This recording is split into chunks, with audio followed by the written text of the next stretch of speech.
This guy writes, "How to talk with girl when you have nothing to say." So I'm thinking he's talking about like texting and talking on the phone. And the good news for this guy's situation is it'll probably be more beneficial if he actually eliminates a lot of the texting that he thinks he should be doing.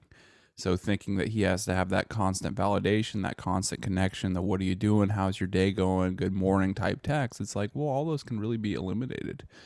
Sometimes you can use them once in a while to show that you care, and that's really, ideally in like the later stages of dating or the early stages of exclusivity and on. But it's like a lot of guys just talk too much over the phone, and they don't just get the other person in person, so they can have that connection. It's like in sales, it's like you don't try to sell somebody over emails or even phone calls. Sometimes you do, but over phone calls.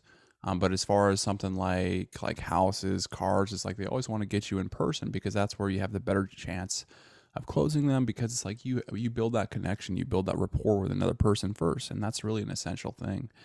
Another thing that texting does, too much texting, is it eliminates basically the space.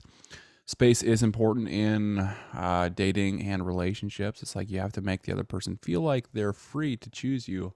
And what it also does is it almost recharges that attraction, that excitement factor. She's wondering about you. And when that happens, her attraction's growing. I started talking with this girl recently. We are currently in different countries because I study abroad. Now, that's going to be a really difficult situation. I mean, how are you going to even see her, dude? So, are you kind of just living out this fantasy? Ask yourself that. Because in these kind of situations, like you might say, hey, if you get in my country, if you get where I'm at, then let's meet up. And then you end it there and you go on with your lives. Because that's going to be really, really difficult to do as far as a long-term relationship and long distance. You're not really setting yourself up for success in that situation.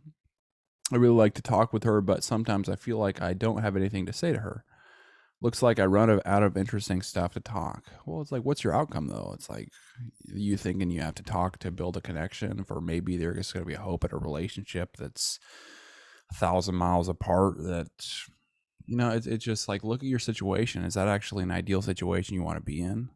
Probably not. So it's like maybe you look at your other options that are more local, that you can actually be with and get on dates with and see somebody in person.